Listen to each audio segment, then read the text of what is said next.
Great to have Matt Turner with us from the Revolution, and what a year, Matt. I mean, it's so crazy. It starts, you get a couple of matches in, then you end up going down to Florida. I want you to give me a summation of what you've been through this year and how you've persevered through it.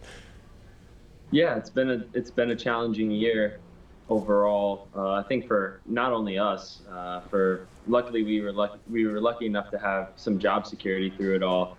But it definitely gives you time to reflect and be grateful for everything we do have.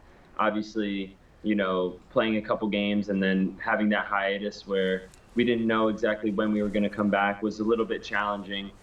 Making sure that we stayed fit over the course of a few months, and just being really eager to get back out onto the field. And then, for a while not knowing if we would even get back on the field in 2020. And then once we knew that we were, what was it going to look like with the testing protocols and everything. So it's definitely this new sort of normal, but we've been rolling with the punches, and things are going all right for us. How do you personally deal with the ever-present virus, and how has it affected your life, not only at the facility, but just in general? Do you find yourself being much more conservative? Oh, 100%, 100%. I think it's like a social contract that you have with your teammates, right?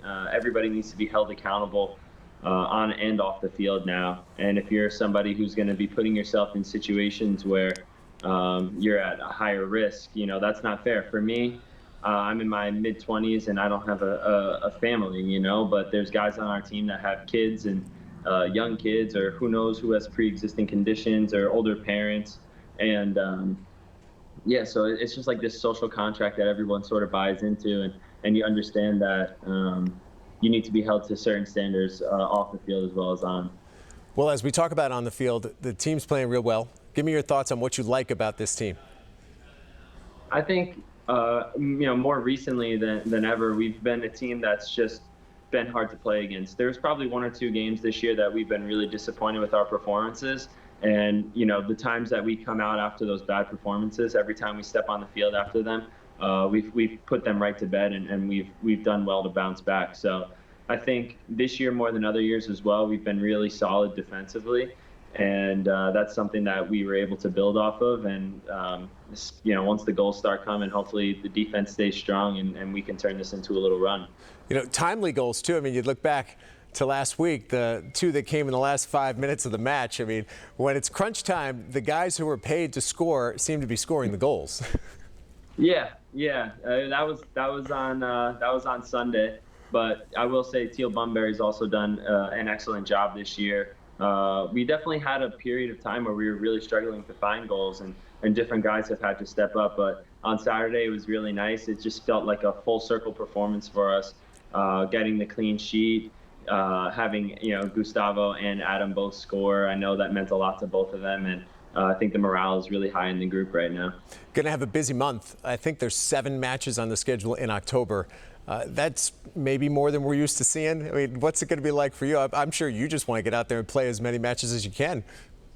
Yeah, absolutely. I'm lucky that I get to play soccer for a living, and I can't have any complaints. It's going to be physically and emotionally, mentally exhausting by the end of it. But it's just, hopefully you surround yourself with good people. For me, I have my girlfriend who totally understands that she's not going to put pressure on me to do other things. And she understands that I need to sort of play the game, then rest and recover. And then, a day later or 2 days later, I'll be playing another game. So they're going to come thick and fast.